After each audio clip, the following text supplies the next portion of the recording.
Engko ketemu satria peningit. Ora paham. Tapi Sayyidina Ali mengatakan, oh tidak, saya sudah putuskan. Apa yang akan saya lakukan, tetap saya lakukan. Allah yang akan memutuskan. Dia melawan itu. Artinya kemampuan manusia melawan daya tarik bumi ini, itu membuat dia tumbuh menjadi manusia. Nah, dalam konteks ini, kalau kita mengikuti, ada nuansa-nuansa ya, ada nuansa-nuansa yang kita harus hati-hati juga. Tapi secara prinsip kita nggak boleh nusu, itu nusu gudel. Kalau ada ditentukan dengan irama alam, Anda nusu gudel. Jadi misalnya Anda hari ini harus berangkat kerja dan itu wajib, kemudian hujan, kemudian karena hujan itu ada alasan, itu artinya nusu gudel nek cara ngono ya, ngawur ning. Ngawur, Gus. Jadi perspektif ini yang ning aja terjemahno nusu gudel kebo iki terus moncongnya putih loh. Bahaya itu nanti. Jangan, karena sebagian orang menyangka saya membuat judul itu ada hubungannya dengan moncong putih. Enggak ada hubungannya. Enggak ada hubungannya dengan efek-efek itu ya. Jadi ini murni pembahasan kita di dimensi-dimensi yang lebih lebih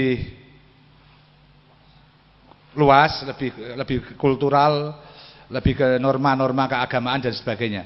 Nah, sekarang kita akan bahas bahwa kalau demikian dalam konteks yang lain, pemimpin ini harusnya nurut rakyat apa rakyat nurut pemimpin? Ayo, kalau menurut Anda? Nah, ini menurut DE ini sing gendut beriwaan ini rakyat harus nurut pemimpin. Oke. Gimana? Kalau menurut Anda gimana? Rakyat itu harus menurut pemimpin atau pemimpin menurut rakyat?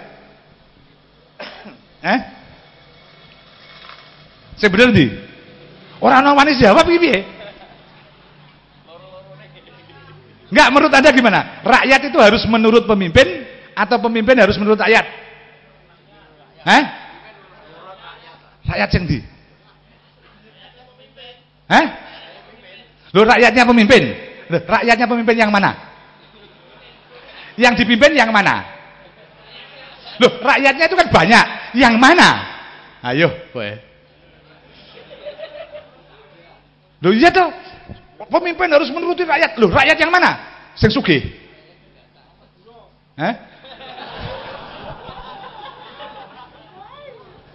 Jadi khusus menuruti rakyatnya yang Madura ya. Tak kandakna Pak Mahfud kamu nanti. Enggak, yang mana? Kira-kira yang mana? Yang mayoritas. Duh, kemauannya yang mayoritas yang mana? Ada mayoritas. Enggak, serius kita mulai berpikir objektif deh. Mulai berpikir rasional. Jangan hanya generalisasi. Wah, kuwi nganu kaya udah bener kan. Enggak, kita harus bener-bener supaya kita enggak ditipu. Pemimpin ya rakyat yang mana? Mayoritas Anda ya. Mengukur yang mayoritas itu yang gimana? Yang terbanyak. Ukurannya apa? Enggak jelas lagi. Artinya apa? Ketika Anda memilih pemimpin, tujuannya untuk apa?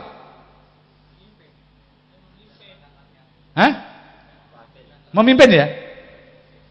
Loh, memimpin apa wakil? Jadi ini enggak memilih pemimpin ya, memilih wakil ya? Enggak DPR ini, bukan. lain. Ini enggak, menurut Anda agak serius ini. Ayo kita diskusi serius. Anda memilih pemimpin untuk apa? Disusui. Oh, gudel. Ya dah. Jadi Anda gudel ya? Enggak, serius. Anda memilih pemimpin untuk apa? Itu konsep normatif. Untuk mensejahterakan rakyat itu normatif. Untuk apa? Untuk memimpin ya. Memimpin kan semua golongan. Semua kepentingan. Dan mengelola sedemikian rupa. Kalau enggak salah, Sayyidina Abu Bakar mengatakan yang terendah di antara mereka harus saya bela. Kan begitu ya? Artinya ada level-level, ada kategori-kategori yang harus dipahami betul. Nggak bisa seenaknya. Nggak asal, kalau Anda mengatakan mau melu rakyat, ya wes aku melu rakyatku sing sugih wae. Itu kan juga kaya. Juga rakyat kan? Pengusaha-pengusaha kaya yang oke, Anda mau begini, Anda bangun. Kan harus ada visi dan itu harus berani melawan popularitas. Ya tuh? Mungkin Anda senengnya mabuk misalnya gitu. Kemudian dia berani mengatakan mabuk dilarang kecuali di rumah saya misalnya gitu. Kan gitu kan? Harus berani kan? Jadi tidak hanya mengikir popularitas. Sekarang karena rakyat itu tergantung pada pemimpin itu tergantung pada rakyat, akibatnya pemimpin tidak berani bertindak apa-apa. Meskipun secara rasional, secara akal sehat dia mengatakan ini nggak cocok, tapi karena ini akan menyenangkan banyak orang maka dia lakukan. Iya enggak? Akibatnya yang rugi siapa? Kedua-duanya rugi kan? Kalau kebun sugudel pasti semuanya rugi. Dalam konteks ini ya. Kalau pemimpin kemudian hanya menyenangkan rakyat tok. Karena sekarang kan begini. Wah, janjinya kayak cah kayak kurang ajar kayak kelompok kurang ajar kayak. Neng karena dia akeh. Karena dia banyak, maka saya harus dekati dia supaya suaranya dia ke saya, iya kan? Itu kan kemudian dia nanti ketika dia memimpin, dia juga akan berpikir, ini kalau saya lakukan ini akan banyak orang yang protes pada saya dan kepemimpinan saya terancam. Karena mereka yang milih saya, kan begitu kan? Akibatnya demokrasi itu punya kelemahan sangat mendasar. One man one vote itu mempunyai kelemahan sangat mendasar. Karena orang menjadi tidak bisa berbuat apa-apa. Dan pada akhirnya yang bisa berbuat siapa? Kalau menurut bayangan Anda yang bisa berbuat siapa? Wong edan. Oh, wong edan. Menurut Samnur ini wong edan. Menurut Anda siapa? Pemilik modal yang kuat. Akibatnya semua ditentukan oleh orang yang memiliki kekuasaan real. Kekuasaan real ditentukan oleh apa? Modal. Demokrasi berjalan begitu. Sehingga sekarang demokrasi itu dijual kepada pembeli tertinggi. Itu yang ngomong bukan saya. Itu banyak ahli-ahli di Amerika juga, di Eropa. Jadi kalau Anda masih mimpi demokrasi, Anda masih berada di masa primitif. Oke? Tapi itu nanti. Sekarang nek aku ngomong dawa-dawa ini pengantar tok. Pengantarnya dawane ngono, meneh nek pengantir ya, nek nganten gitu ya dawa. Ya, mungkin ini perspektif tambahan ya, perspektif nanti kita minta Gus Gofur dan Mas Ilyas untuk melihat kemudian nanti kita tanya jawab di selingi Sampak Gusuran dan nanti Absurd Nation. Nek mudun bayarannya dikurangi. Jadi kalau turun dari panggung bayarannya dikurangi 100%.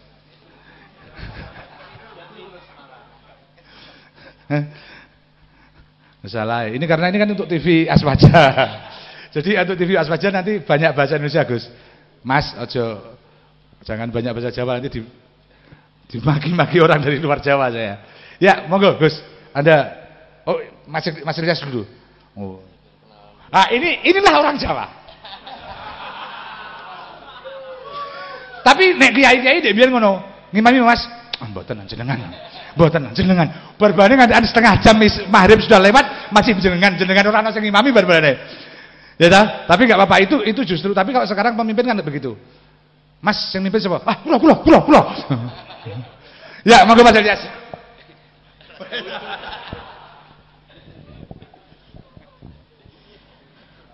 Baik. Assalamualaikum warahmatullahi wabarakatuh.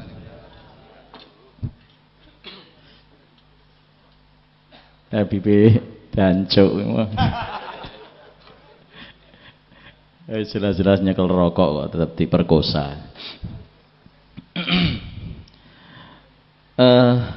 Baik saudara-saudara Pati dan sekitarnya.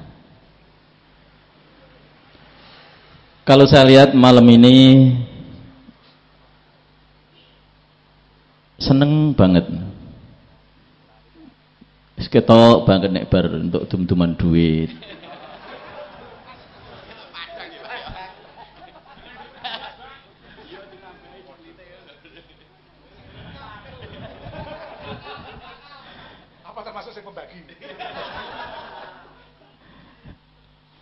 Wong saya itu saya itu bukan Panwaslu, bukan siapa-siapa. Itu tahu kok.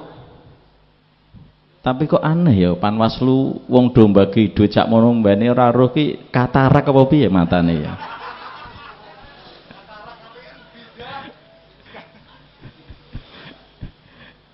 Oh lah. Bangsaku. Tapi bener kan dapat duit kan? Iya kan? Iya. Kalau pengakuannya semakin cepat, Allah segera memberi ampunan. Itu dong.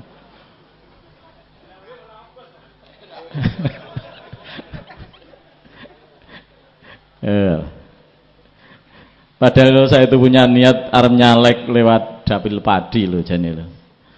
Abu mesti ora dadi aja nyoblos gondes kabeh ngene kok. Ora ana duwite ra nyoblos ngono to. Jan. Oh. Alah. Ya. Ya wis lah pokoknya itu terjadi golongan putih sama golongan hitam. Ya. Wah, rusak tenan begitu, rusak. Masuk neraka tanpa dihisap itu. Ya Allah. Jen. Yang golongan hitam itu kan karena berpikir sedekah, ya kan?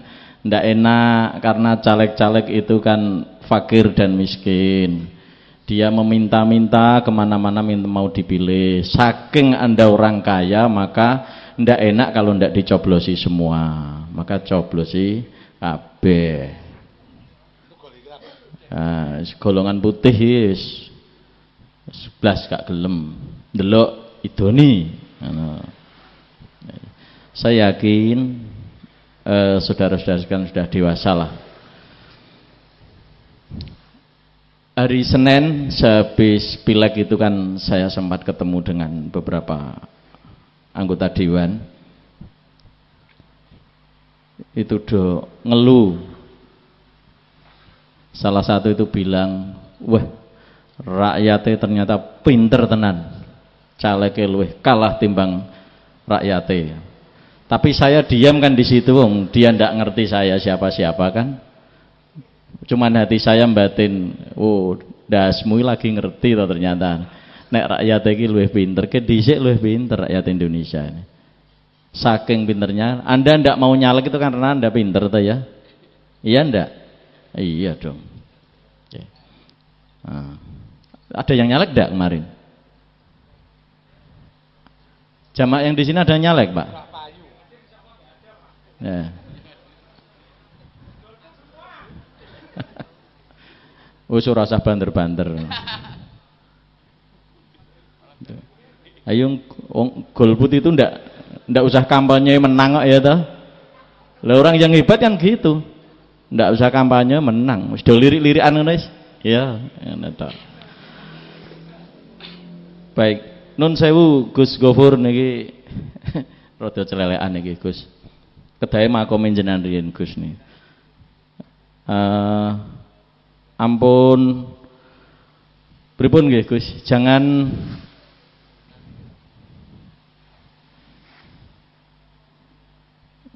kaget Gus ya. Jangan kaget di maiyah kayak gini.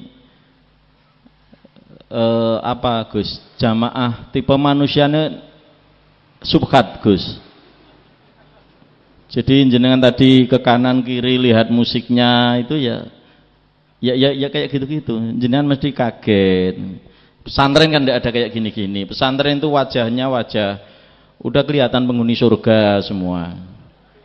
Kalau yang di depan ini kan tidak begitu jelas Gus itu. Mau dikasih surga ndak pantes. Nek neraka kok ya mesake. Wis uripe diapusi terus mosok ning neraka. Gitu, Gus. Jadi ditata hatinya Gus, masuk wilayah rawan kriminal di daerah-daerah sini, Gus. Beda dengan di pesantren itu ya, orangnya halus-halus itu. Oke. Baik, saya malam ini akan serius betul karena saya sudah membawa dokumen resmi ini. Saya biasanya kan tidak serius tuh ya, cengengesan, tapi kali ini saya benar-benar mau kuliah betul. 4 SKS nanti. Tapi tanpa evaluasi langsung lulus gitu ya. Saya sudah siapkan dokumen sesuai yang di-frame-kan oleh Habib di depan tadi tentang kebun Sugudel. Jadi beliau memberikan satu idiomatika bahwa tanaman itu akan terus ke atas. Ketika dia turun pasti menjadi tanaman kerdil. Baik.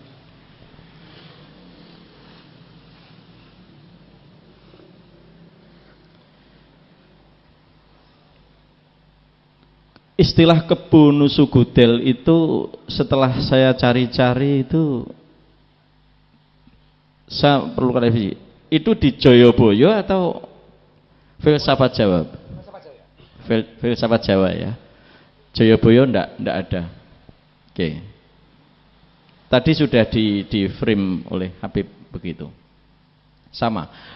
Ketika dalam hidup ini kita selalu mengabdi kepada sesuatu yang salah, itulah saatnya kita dinamakan nusugudil. Persoalannya begini, orang Indonesia ini kan sudah dikepung sekian banyak tidak mengerti salah atau benar. Kalau Habib tadi di depan sudah bilang, oh ini gojekan tidak serius. Bib, saya tanya, di dalam kantor pemerintahan yang saya tahu Bib, tidak ada yang serius kok, semuanya cengengesan kok. Tidak apa-apa, nanti kalau saya dipanggil rektor kan gampang. Apa-apa Mas. Pokoknya wong ki nek wis uripe ra jelas, masa depane ra cetha ki mesti kendel. Iya toh? Iya. Saya ndak mungkin jadi rektor. Edan apa piye? Mohno aku.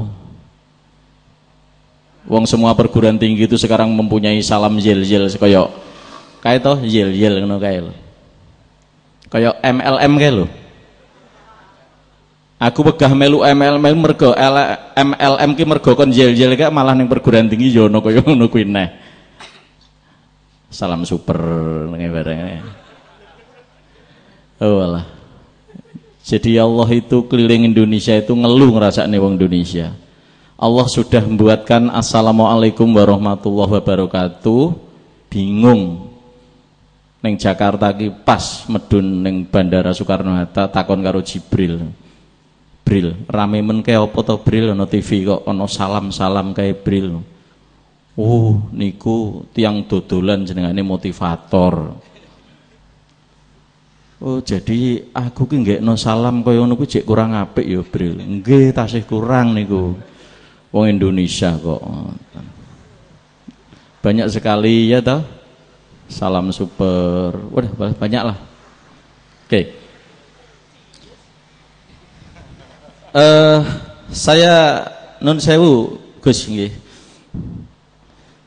Akan memberikan sedikit tentang yang disampaikan oleh Habib.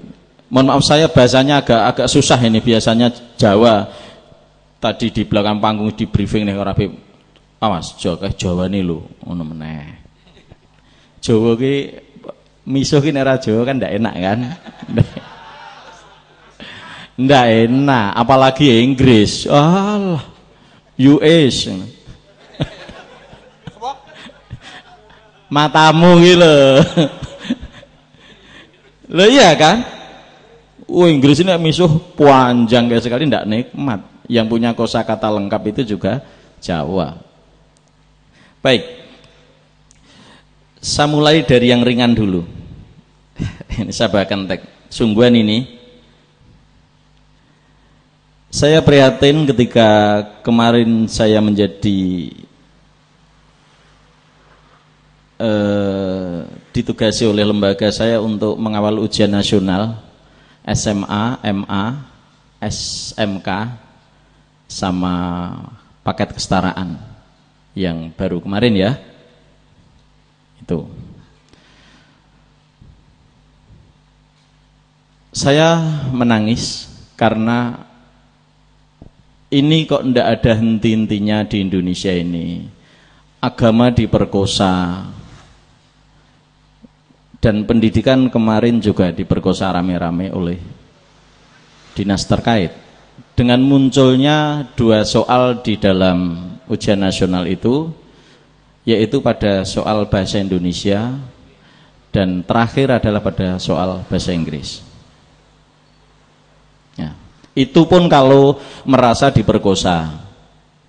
Kalau ndak merasa ya ndak apa-apa, wong Indonesia ini orang aneh kok. Antara diperkosa sama didolimi kan ndak bisa membedakan. Didolimi yo mesam-mesem, diperkosa yo guyu. Itulah Indonesia. Bangsa disakitin kayak apa ndak pernah marah. Bangsa yang dijajah kayak apa ndak pernah merasa miskin. Bangsa yang dikhianati yang kayak apa ndak pernah merasa rugi. Inilah bangsa kita. Oke, saudara mahasiswa, saya bacakan teksnya aja ya. SKS berapa Pak ini Pak? 4 SKS, 4 SKS B. Tapi tanpa evaluasi langsung lulus semua. Karena kasihan mahasiswanya miskin-miskin. Ya, karena ini nanti kalau sampai tayang di Aswaja, biar Pak Nuh juga dengerin kayak gini-gini. Oh, ternyata di Pati ada atau kumpulan orang-orang setengah gila.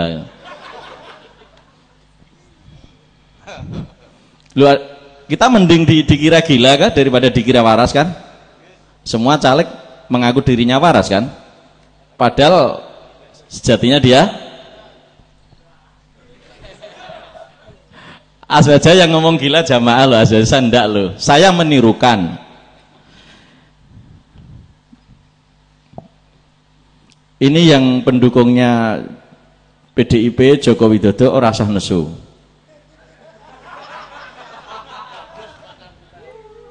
Nek nesu tolong beb siapno celurit loro diasah wae. Ben pecel-pecelan karo sapa sing gelem. Nah, aku tak wasite wae. Saya bacakan komplit teksnya tanpa saya kurangi. Loh, siap lendir ada nulis ngono kok. Iki ingin beb jane guys. Wis uteke ra iso nggih nyatet nulis ya keset. Sing diarep pilek setahun ping 4. Iya. Udah. Ayo. Surat tekan gone kok. Aku selak ngombe kopi bareng masalah. Insinyur H. Joko Widodo lahir di Surakarta 21 Juni 1961, merupakan alumnus UGM. UGM ini saya tidak tahu apakah itu Universitas Gajah Mada, apa ini Universitas Gajah Mungkur, apa Gajah Abuh, apa Gajah Bledos. Bisa juga. Sejak 15 Oktober Jokowi menjabat sebagai gubernur DKI. Tokoh yang jujur dan selalu bekerja keras ini dikenal dengan gaya belusukannya ke pelosok ibu kota. Masya Allah. Jujur nggih? Yes. Tokoh yang jujur ini pertama saya asumsikan ini kemungkinan yang buat soal ini adalah malaikat Jibril, karena sebelum membuat soal sudah konsultasi sama Allah. Jokowi itu jujur ya Allah ya, jujur Bril, jujur. Kalau manusia saya punya keyakinan tidak akan berani berkata seperti itu. Oke. Berbagai penghargaan telah beliau raih. Antara lain ia termasuk salah satu tokoh terbaik dalam pengabdian kepada rakyat. Tokoh terbaik pengabdian kepada rakyat. Ini rakyat yang mana? Sama yang ditanyakan Habib. Apa tokoh itu yang baik itu seperti itu? Rabi kontraknya 5 tahun, terus dijajal ning hotel 2 tahun, rapenak ya? Ngaleh. Ditawani lonte sing rada ayu kae, namanya DKI.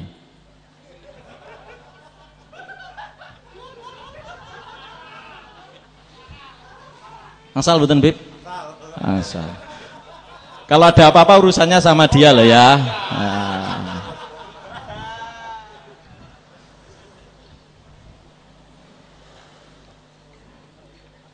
Wah, cantik sekali. Rabi lah sama DKI. Wah, ayu tapi kok sepo.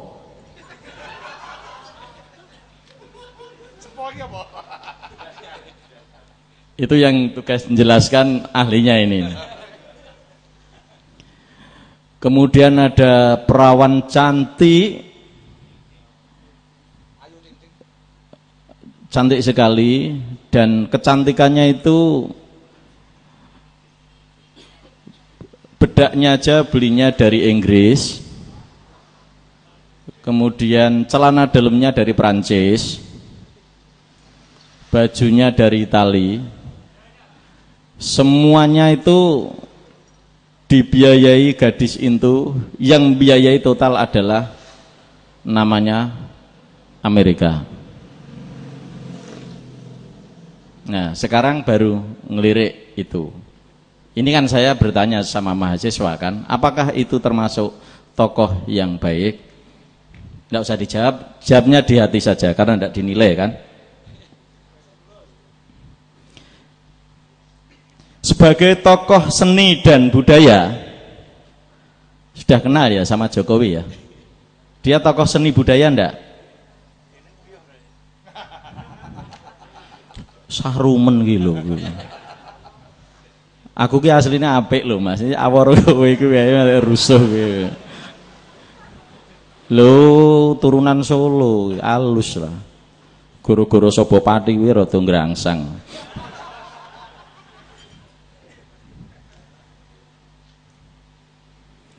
Sebagai tokoh seni dan budaya, beliau dinilai paling bersih dari korupsi. Loh, ini Pak, iki loh Pak tulisannya Pak, dokumen negara sangat rahasia loh Pak. Sampai ini ra percaya ngomong ket mau, jadi aku rata bablas ke gitu. Bulung kene yo gatel kok pipi.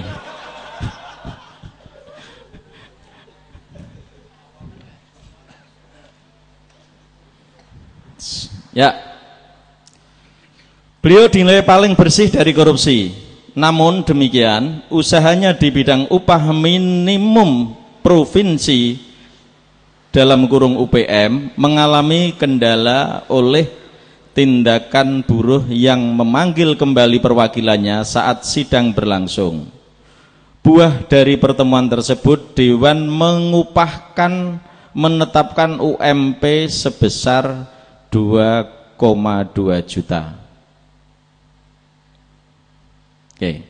Dewan mengupahkan.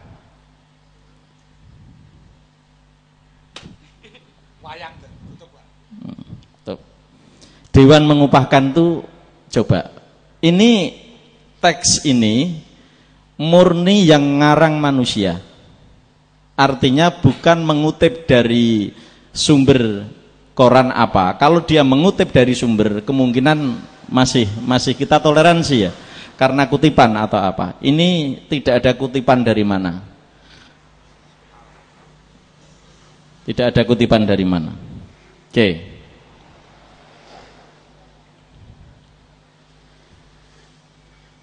Ada 4 sampai 5 catatan penting dari itu. Pertama adalah tokoh yang jujur dan selalu kerja keras. Kedua, tokoh terbaik dalam pengabdian pada masyarakat. Yang ketiga, tokoh seni dan budaya. Yang keempat, paling bersih dari korupsi. Dan yang kelima, DPR mengupahkan. Oke. Itu saya menganggap ini benar-benar pemerkosaan yang terang-terangan, bahkan dilakukan tidak di gelap-gelapan, tapi di pinggir jalan raya, kalau perlu di perempatan ini. Kemudian pertanyaan di bawahnya, itu nomor 13, keteladanan Jokowi pada kutipan wacana tersebut adalah, udah tahu ya Pak? Jadi versi soal itu Anda mau komen apa saja boleh. Pertanyaan saya hanya 1, 2, 3. Apa sudah tidak bisa membuat soal yang lebih jelek lagi dari ini toh? Ini adalah yang membuat adalah orang-orang yang sudah dipercaya oleh rakyat, mereka digaji oleh rakyat, tapi pada prakteknya, mohon maaf saya tanya sekilas saja, tendensi atau tidak ini? Punya tendensi atau tidak? Apa? Ngawul? Oke. Saya tidak tahu. Dan yang soal di bahasa Inggris tidak perlu saya bacakan, karena tak wacane tetap kue tela-telo. Timbangannya sewengi neng suluk malaman racetos malah rata wacane, yang jelas tidak begitu prinsip. Itu hanya menceritakan monorail dan tentang pemugaran, rencana pemugaran kebun binatang Ragunan, dan di situ disebutkan nama Joko Widodo sebagai gubernur DKI belum siap secara keuangan, tapi ilustrasinya seperti itu, tidak ada penokohan ini. Inilah yang saya katakan, kembali ke frame-nya Habib Kebun Sukutil.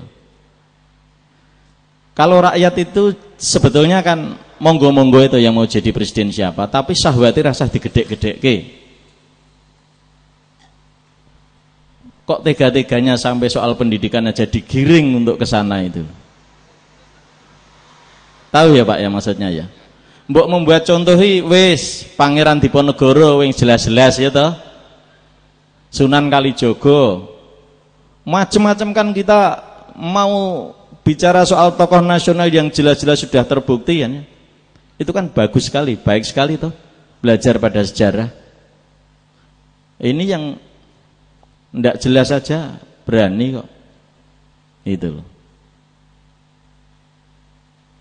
Jadi ibarat kalau melacur itu kelihatan sekali ini. Melacur kelihatan. Tuh. Yang kedua, ini di pendidikan menengah dari kasus ujian nasional kemarin. Monggo nanti kalau sampai ASWJ ini dilihat orang Dignas malah seneng. Pemeneh Pak Menteri nonton seneng meneh. Kayak oh iya sorry. Itu ada makhluk celumetan di Pati itu siapa itu makhluk apa namanya gitu. Biar nanti yang tanggung jawab beliau.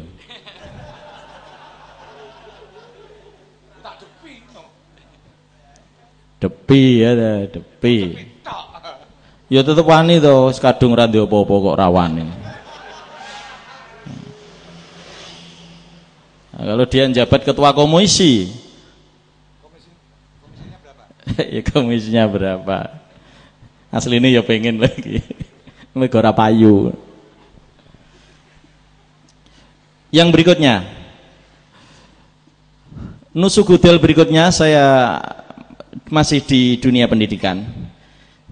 Jadi di Indonesia ini, Gus Gofur, sudah rame-rame perguruan tinggi itu untuk nusu gudelnya yang disebut adalah Eropa, Gus. Kurikulum semuanya sudah rame-rame mengejar kurikulum internasional.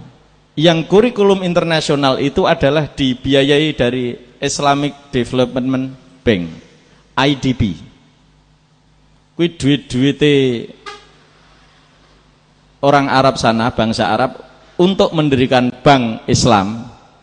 Yang bank Islam itu meminjami Indonesia, salah satunya digunakan untuk mendirikan gedung-gedung perguruan tinggi, dan yang kedua adalah untuk membuat kurikulumnya adalah kurikulum internasional, dan standar kurikulum internasional itu adalah Eropa. Oke. Jadi saya tidak tahu nanti 4-5 tahun ke depan bangsa ini semua akan disestempeli oleh Eropa. Makyah Pati Suluk Maleman sudah sertifikasi Eropa atau belum? Kalau belum, tidak boleh, karena belum tersertifikasi. Itu. Sego Gandul Pati stempel. Kalau belum stempel Eropa, halalnya diragukan. Loh, iya itu nanti lama-lama. Mana mungkin bangsa yang sebesar ini mau melaksanakan pendidikan, mau memproses pendidikan, kemudian mereka yang menstempel. Jadi mohon maaf Gus, nanti lama-lama pesantren itu distempeli oleh Prancis. Jadi bisa nanti yang santriwati itu pakai jilbab tapi pakaian yang bawahnya rawang. Oh sing seneng ki gitu. Itu kalau tidak hati-hati. Ki Hajar Dewantara sudah ditinggal, filsafat tentang pendidikan sudah habis, apalagi pesantren sudah digulung semua ini kalau tidak hati-hati. Karena semua perguruan tinggi negeri terutama, mereka beramai-ramai akan mengejar kurikulum internasional. Sementara kurikulum internasional itu sendiri yang membuat adalah Eropa.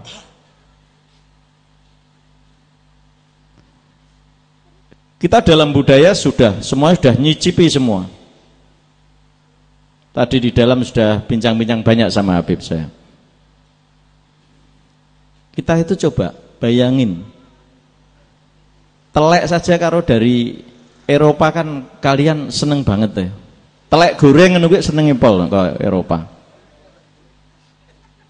Tidak pernah bangga betul dengan hasil bangsanya sendiri. Sudahlah Mas, mbok berhenti ya, berhenti.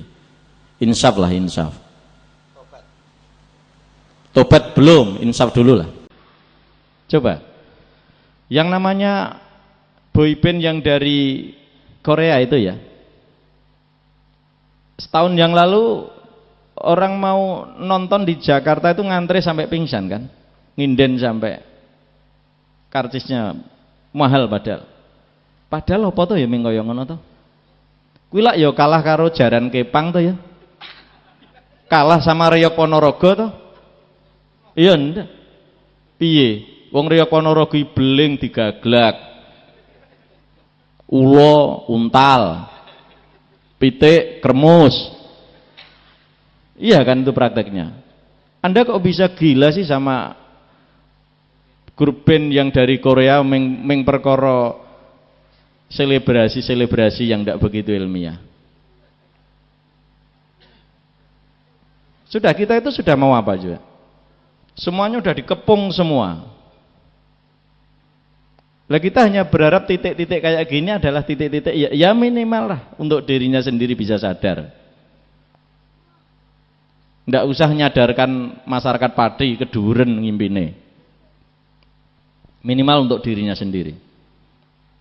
Coba orang mau belanja gaya hidup anak sekarang itu kan kemarin sudah disindir oleh Mas Agus Sanyoto.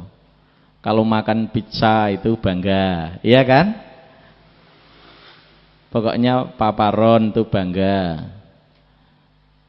Terus temennya nyeletuk, saya makannya pecel. Kamu masih bisa makan pecel? Gitu. Jadi sangat merendahkan martabatnya sendiri. Itu bagian dari nusukutil. Yang Anda apa-apakan, Anda mau makan Kentucky itu kan tetap jauh lebih sehat nasi pecel kan? Piye? Kayak ayam yang hidupnya hanya sekitar 35 hari disuntik pakai kimia terus-terusan dengan pemanas sekian dimakan dengan pecel yang secara natural kalah. Tapi itu semua kan menjadi tren Anda itu. Apalagi yang baru pacaran-pacaran gitu kan, saya kalau melihat itu, wah untuk yang anyar mangane ning Kentucky. Podo-podo mahasiswane. Kalau mau membayar dulu-duluan siapa yang bayar. Padahal kan mereka jelas sesama kere kan itu kan. Lu mana ada? Ndak ada mahasiswa yang kaya. Sampai sini tak tapuane cangkem ini orang ngomong mahasiswa sugih. Sekaya-kayanya Anda tetap dijatah orang tua Anda dari rumah. Iya ndak? Iya. Mana ada mahasiswa berani? Coba, saya ndak pernah lihat itu. Coba. Dimanapun kalau makan yang murah itu mahasiswa seneng toh? Seneng mesti. Iya ndak? Apalagi gratis.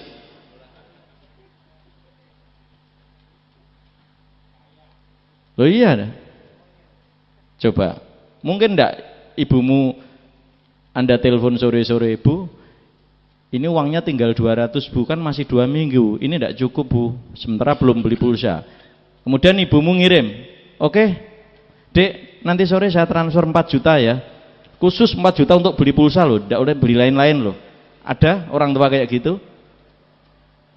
Enggak ada.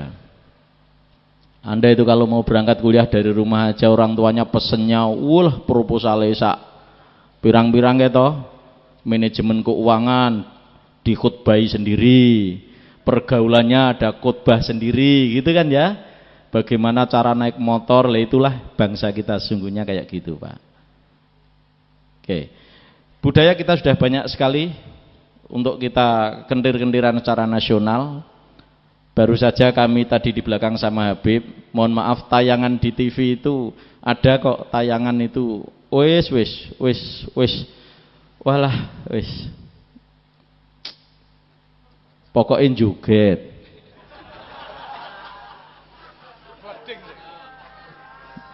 Coba bayangin coba, bangsa yang sebesar ini kekasihnya Allah, judul lagu aja kok pokoknya joget gitu loh. Itu kang saking wis piye yo polo karo udel iki ora nyambung gitu, dan ndak connect lah. Buka sidik jos mendem wedoan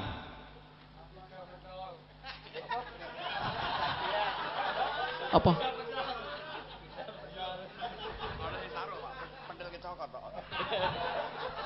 pentil kecokot.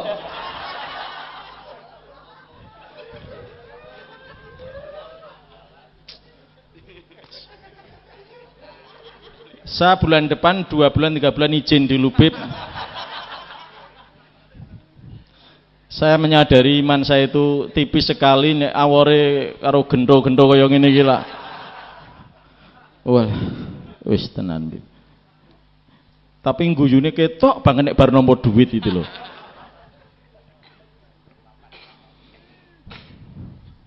Oke, secara budaya kita sudah hancur betul, sudah tidak mengerti martabat. Mohon maaf Bapak Ibu, kalau di rumah boleh ya nonton TV boleh ya, tapi TV ini dipisui terus ya, dipisui terus. Kayak anak saya itu yang nomor 3 kan udah pandai. Saya itu punya anak perempuan 3 yang paling cerdas menganalisis TV itu yang nomor 3 usianya 5 tahun. Saya pertama juga bingung melihat anak saya itu yang kasih nama Mbah Nun itu. Maka Bapaknya rambutnya lurus, ibunya rambutnya lurus, lho kok rada kriting. Kadang-kadang aku ya ragu, anakku tenan kah ora aku.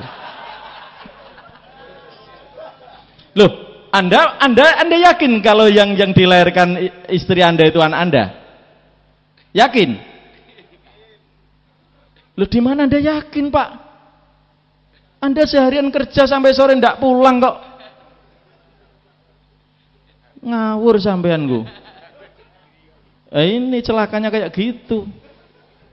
Coba nanti ini efeknya sampai nanti bulan puasa ya, Beb ya. Dengan tenangnya, begitu tenangnya mengundang orang lain untuk ngundang buka puasa. Lah Anda kok yakin yang Anda undang itu puasa? Gimana? Wong puasa itu perbuatan yang sangat rohani sekali kok. Nah, kalau sholat bisa dilihat jengkang-jengking kayak sholat, jelas kan? Loh, kalau puasa siapa yang tahu kalau dia puasa? Maka ndak usah ada acara buka puasa. Ndak usah. Makan bersama. Pewi malah orang nganggur risiko wi. Anda jangan terlalu yakin. Maka saya ndak berani bawa pecis kayak Habib. Nanti kalau disangka saya orang baik gitu. Ndak nek yakin ya ora apa-apa.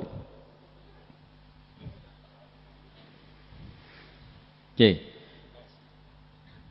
Wes. Terima kasih.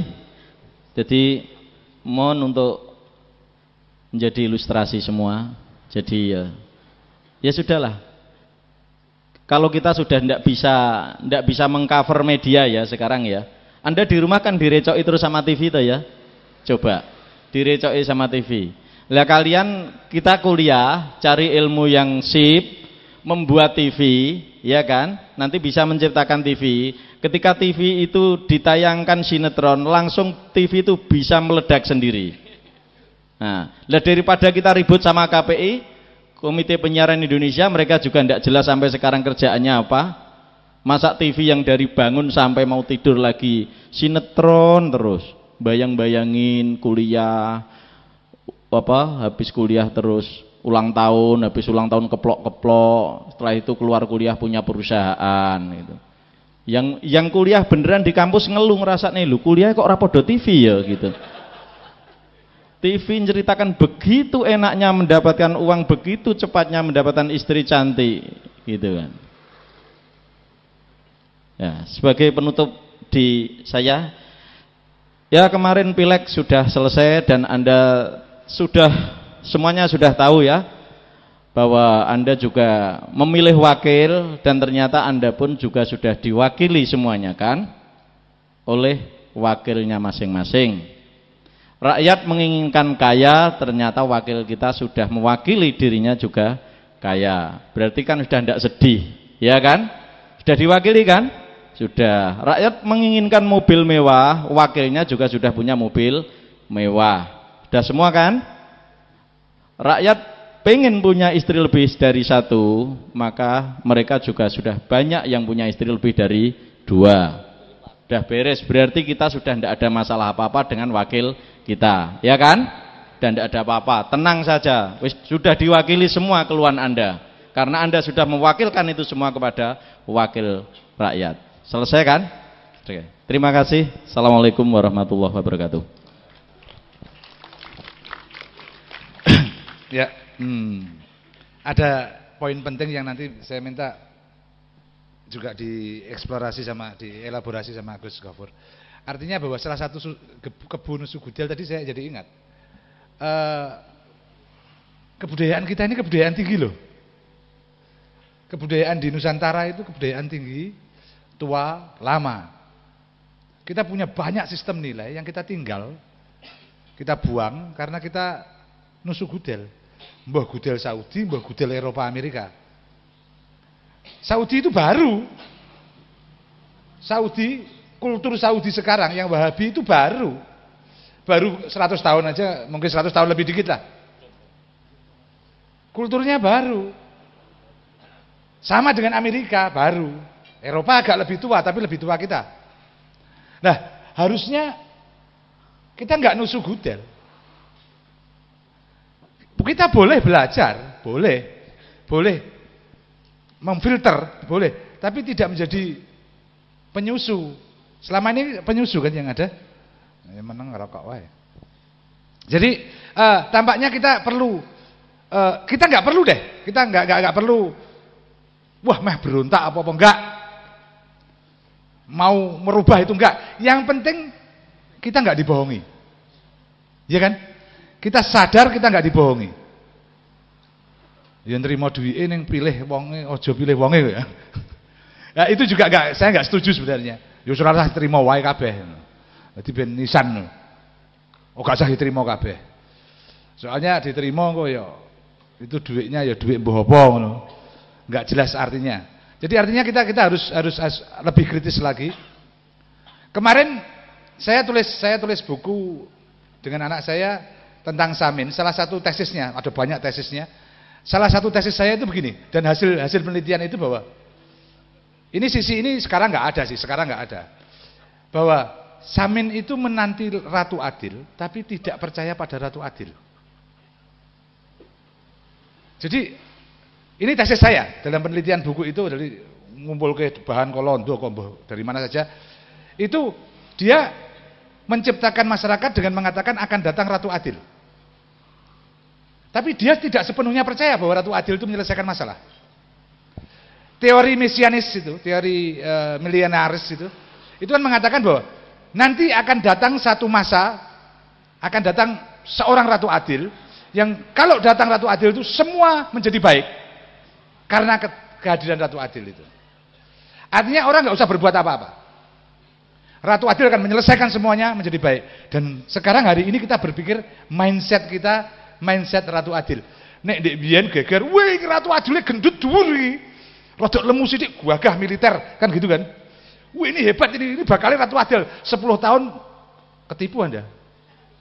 Sekarang Ratu Adilnya kuru guya-guyu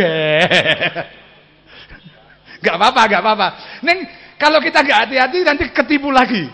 Artinya kita tetap harus kritis pada semuanya. Saya tidak menentang siapapun, saya tidak menjelek-jelekan siapapun.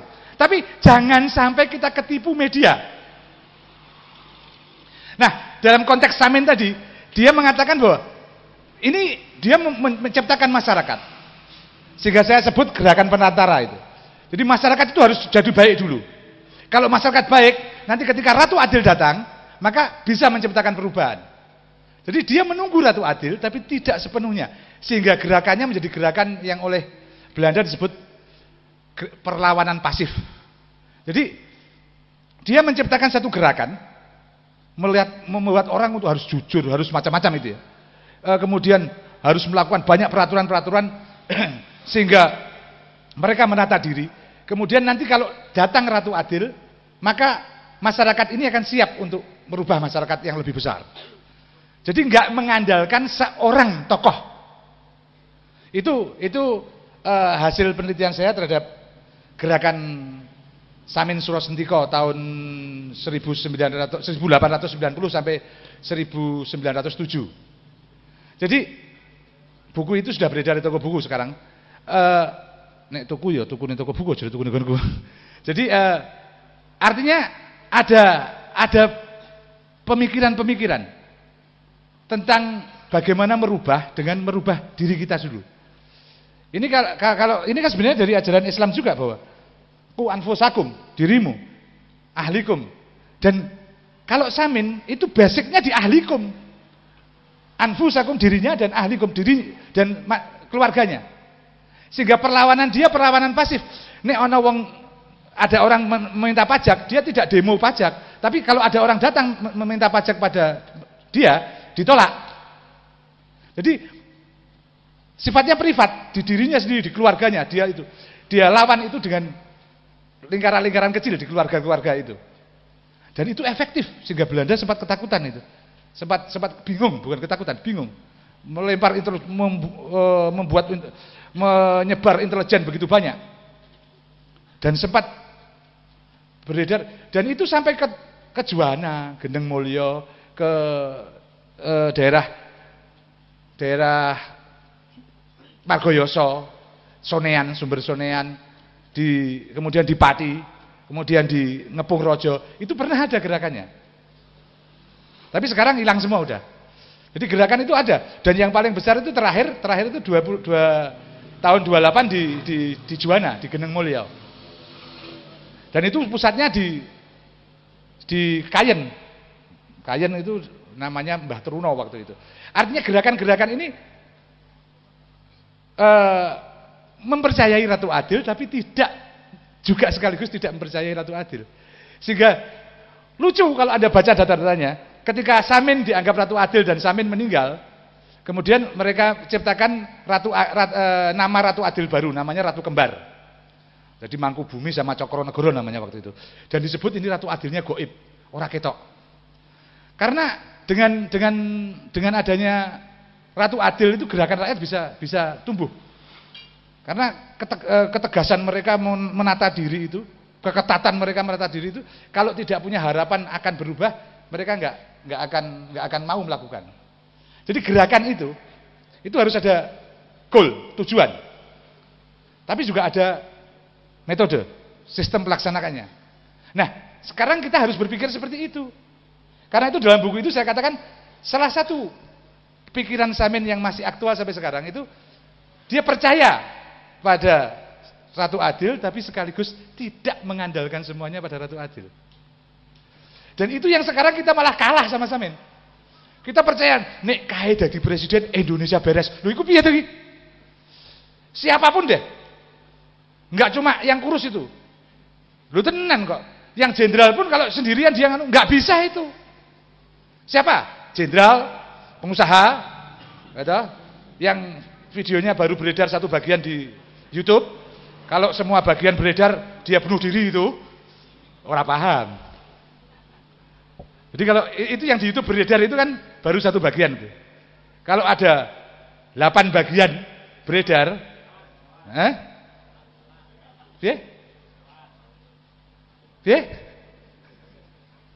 itu Lapindo jadi soal kecil.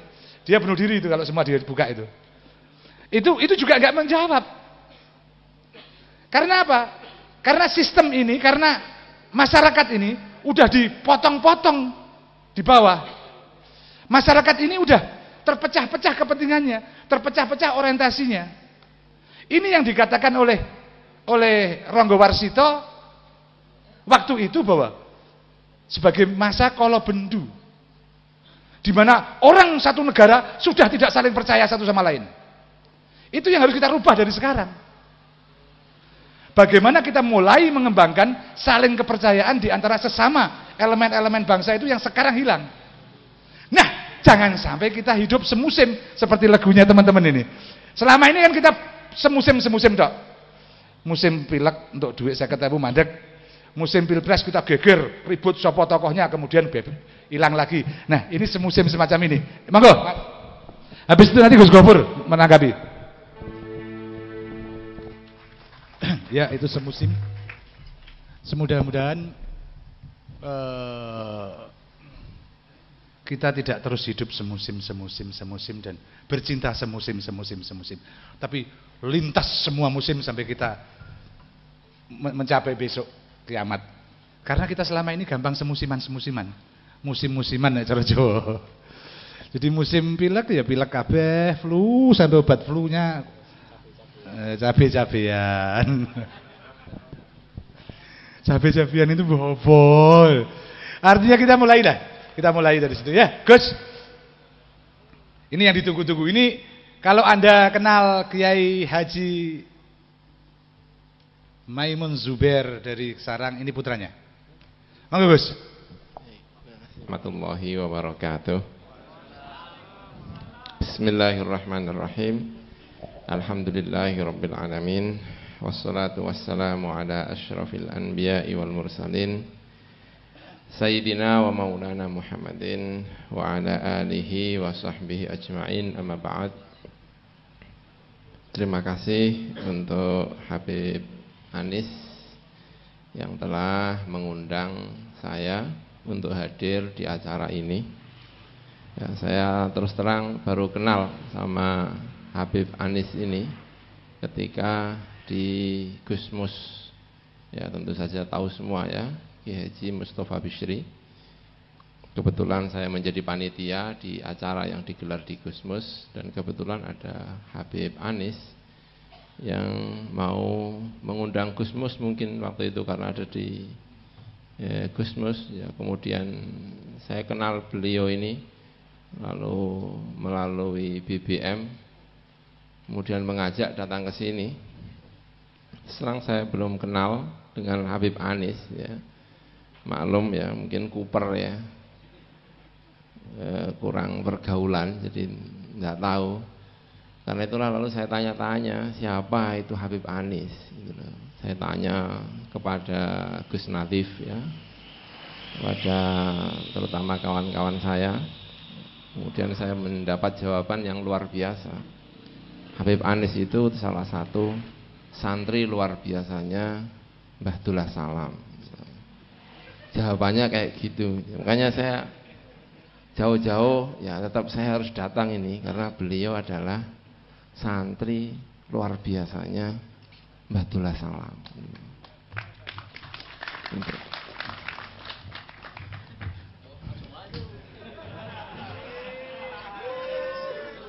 Baik ya.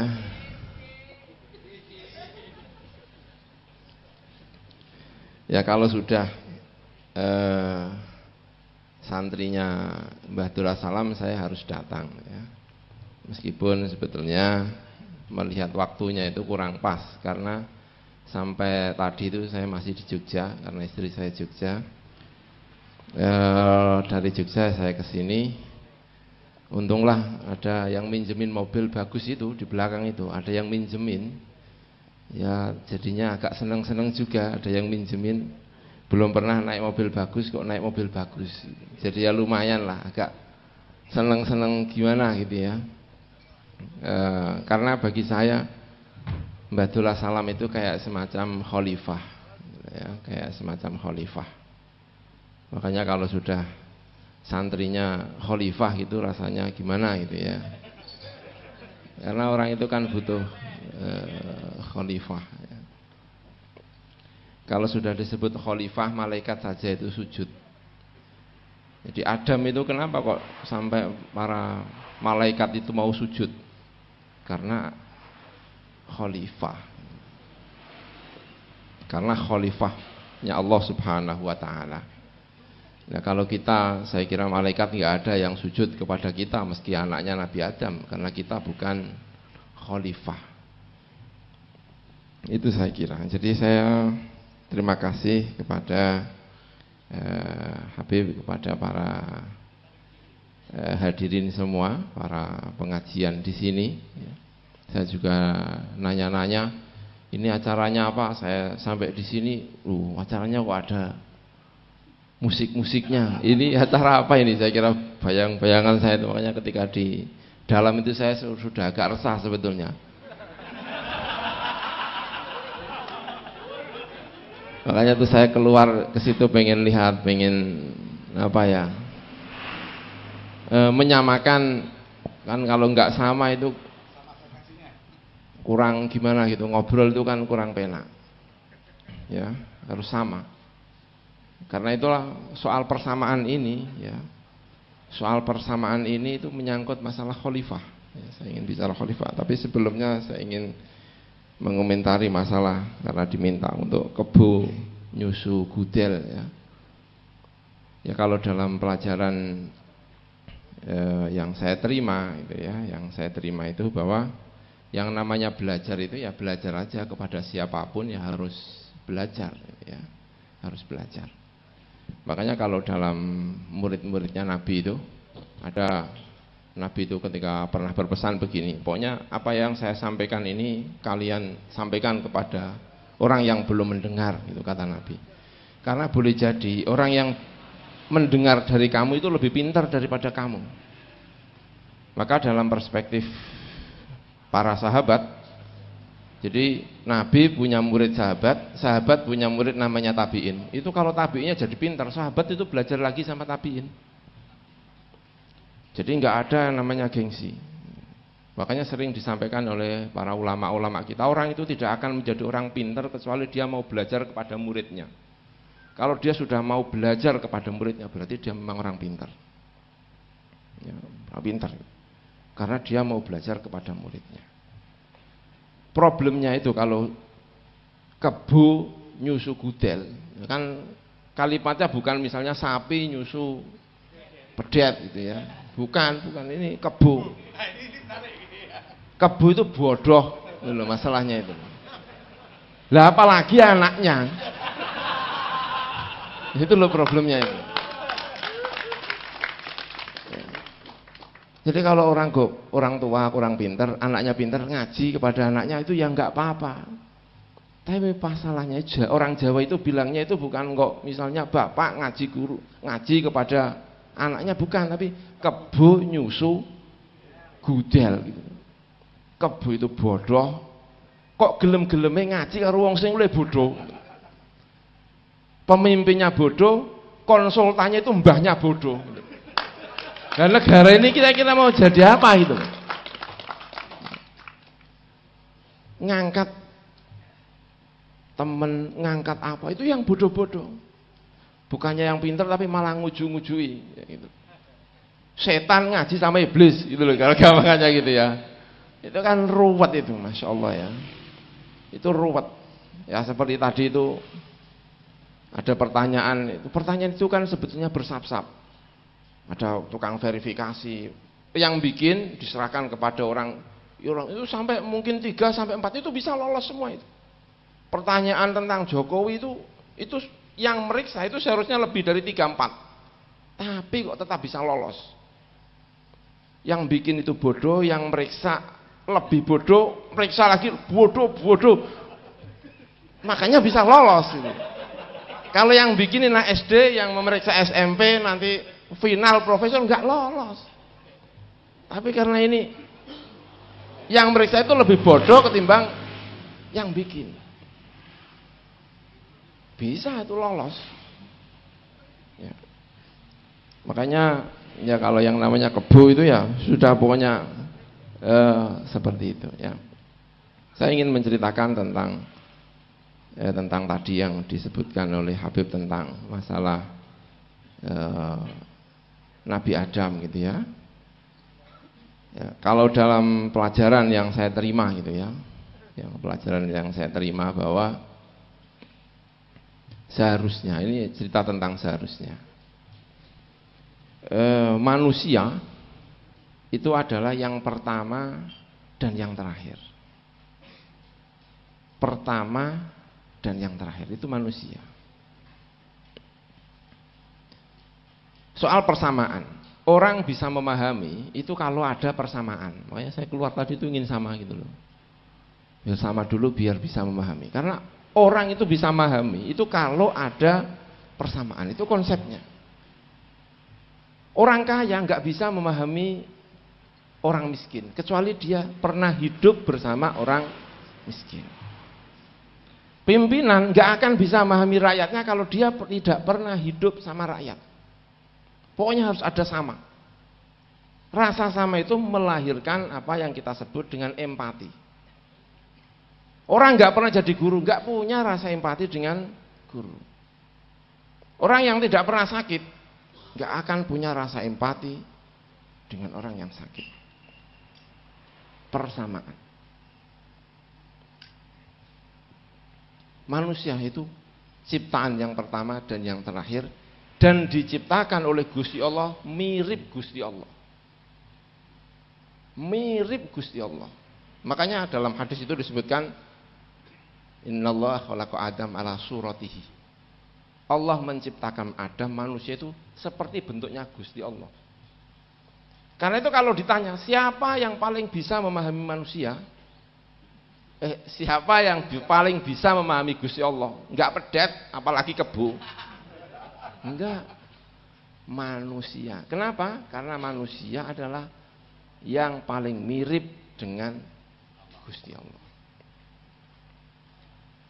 Itu rahasia kenapa manusia dijadikan sebagai khalifah. Makanya kalau belum merasa persis dengan Gusti Allah, jangan ngaku-ngaku jadi khalifah. Makanya kalau dalam buku tasawuf itu kemudian ada penyebutan begini, ada al-insan al-khalifah, ada al-insan al-hayawan. Manusia yang menjadi khalifah, lalu ada yang disebut manusia yang menjadi hewan. Celakanya itu kalau jadi pimpinan itu kok tiba-tiba yang hewan. Tadi itu milih apa namanya?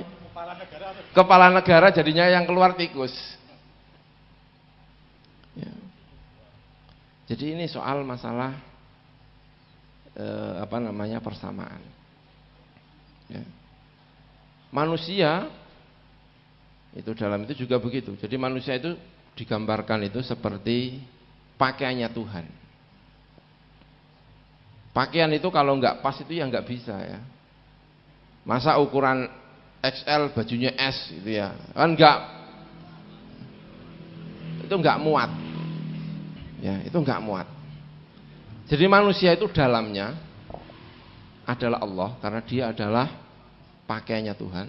Luarnya yang dipandang adalah ciptaan Allah.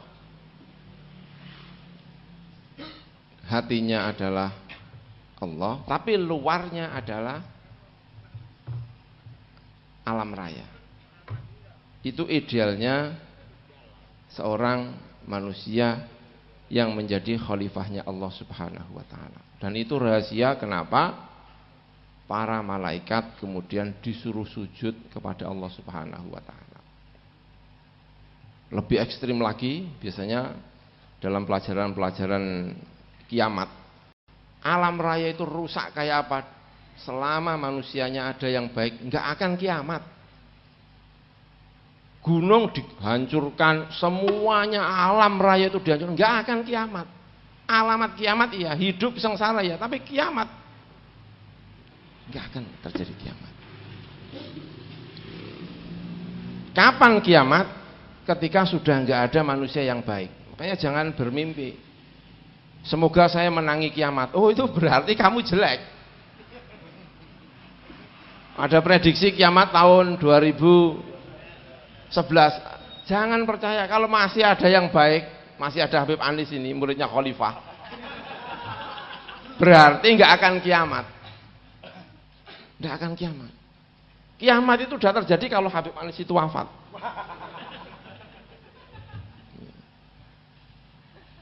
Dunia rusak, gunung rusak, ada bisa diganti sama Gusti Allah, bisa.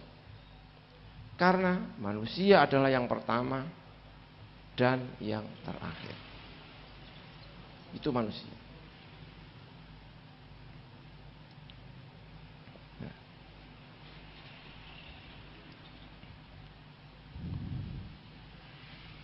Ya. Ada sebuah, biasanya kalau orang tasawuf, ngaji tasawuf gitu biasanya ya, ada hadis yang sangat terkenal dalam orang-orang tasawuf itu. Saya ini, kata Allah gitu ya, Tuhan itu adalah sesuatu yang tersembunyi. Lah wong sendirian kok nggak tersembunyi itu gimana ya, wong sendirian. Lah siapa yang kenal sama Tuhan? Kan nggak ada wong sendirian. Karena itulah diciptakan oleh Allah makhluk. Makhluk nggak ada yang tahu. Tuhan itu pengetahuannya nggak sempurna. Maka manusia diciptakan yang terakhir. Ketika semuanya sudah ada, yang terakhir diciptakan adalah manusia. Ciptaan Allah yang terakhir. Ketika alam sudah ada semuanya, baru diciptakan manusia. Lahir itu manusia. Maka manusia inilah yang kemudian diciptakan sebagai seorang khalifah. Khalifah itu diartikan kadang-kadang sebagai pemimpin. Oh bukan. Khalifah itu bukan pemimpin. Khalifah itu kalau bahasanya Mbak Dula Salam gitu wali kutub. Wali apalagi itu apa? Misalnya ada siapa? Sunan Kalijogo. Itu benar-benar menjadi seorang khalifah. seorang khalifah. Tengerane apa? Oh gitu loh. Khalifah itu tengerane apa? Kalau khalifah itu menjadi pemimpin, tengerane itu kalau kita memandang dia itu menjadi tentram. Itu khalifah. Orang tertinggi jabatan, Nabi itu pernah karena saya dulu sekolah di Mesir ya. Saya sekolah di Mesir lama, mondok, sekolah ya itu. Ya, sambil jalan-jalan ya. Alhamdulillah kenal banyak orang ya. Kemudian kenal dengan Habib Anis, kenal dengan banyak orang sehingga ya mencoba untuk tidak kagetan. Ya. Saya kembali lagi ya. Yang namanya khalifah itu salah satu cirinya itu kalau kalian melihat itu hatinya merasa tentram. Bukan malah membuat kisruh. Orang tidak punya problem apa-apa melihat jadi punya problem. Ada itu pemimpin yang kayak gitu tuh. Jadi melihat langsung ada problemnya. Yang asalnya sudah enak-enak, tenang-tenang, melihat itu malah kayak ngelundas itu. Enggak, khalifah enggak begitu. Khalifah kalau kemudian ini menjadi seorang pemimpin, itu orang pertama yang dijanjikan oleh Rasulullah masuk surga. Kenapa? Kok dia yang pertama kali dijanjikan masuk surga oleh Rasulullah? Orang pertama yang disebut oleh Nabi. Karena dampaknya yang luar biasa ketika dia memimpin. Itu loh. Ya. Rasulullah memimpin. Orang Arab itu dijajah oleh 3 kekuatan besar saat itu. Orang Arab. Dijajah oleh Persia, dijajah oleh Romawi, lalu dijajah oleh orang yang disebut dengan Habasyah. Walaupun dia sebetulnya juga orang Romawi, dijajah oleh 3 kekuatan ini. Sama lah kira-kira dengan orang Indonesia, ada kesamaannya. Indonesia juga begitu, dijajah sama Belanda, dijajah sama Jepang, dijajah sama Portugis mungkin ya. Itu juga begitu. Arab itu dijajah oleh 3 kekuatan besar. Pertama dijajah oleh Belanda apa? Romawi, Persia sama Habasyah. Ketika Nabi Muhammad itu lahir di Mekah, Arab itu tidak punya entitas politik. Makanya lebarannya itu macam-macam. Hari libur aja enggak satu. Mekah liburnya Jumat mungkin ya. Sana liburnya Senin. Wow, itu kalau semuanya punya libur sendiri ribut. Kartu itu tanggalan merah semua itu. Oh ini libur semuanya. Enggak punya tanggalan. Kenapa? Karena liburnya sendiri-sendiri. Itu Nabi Muhammad ketika lahir. Makanya Nabi Muhammad ketika pertama kali dakwah, salah satu pengumuman yang paling hebat dinyatakan oleh Nabi ketika semua orang belum pernah berpikir, Nabi itu sudah berpikir. Kalau kalian ikut saya, itu kata Nabi, Arab akan bersatu dan punya entitas politik. Dan bukan hanya itu, orang-orang yang di luar Arab saat itu akan tunduk kepada kalian. Sama kira-kira dengan orang Indonesia. Kalau kalian mau ikut ini, Belanda, Jepang, Portugis akan menyingkir. Tugas seorang khalifah adalah mengentaskan negaranya. Makanya kita tekankan sebetulnya bahwa beragama kita, berislam kita, bersuluk kita, salah satu tugas utamanya adalah memerdekakan bangsa ini. Salah satu tugas utamanya. Selama masih ada orang yang aneh-aneh ya, ada orang yang aneh-aneh, orang yang haus kekuasaan, orang ini, kita akan kerepotan. Salah satu tugas utamanya seorang khalifah adalah berbicara mengenai bangsanya. Nabi Muhammad wafat, ini Nabi Muhammad wafat. Itu Nabi, seluruh Arab itu sudah menjadi entitas politik yang satu. Hari liburnya sama, seluruh Arab hari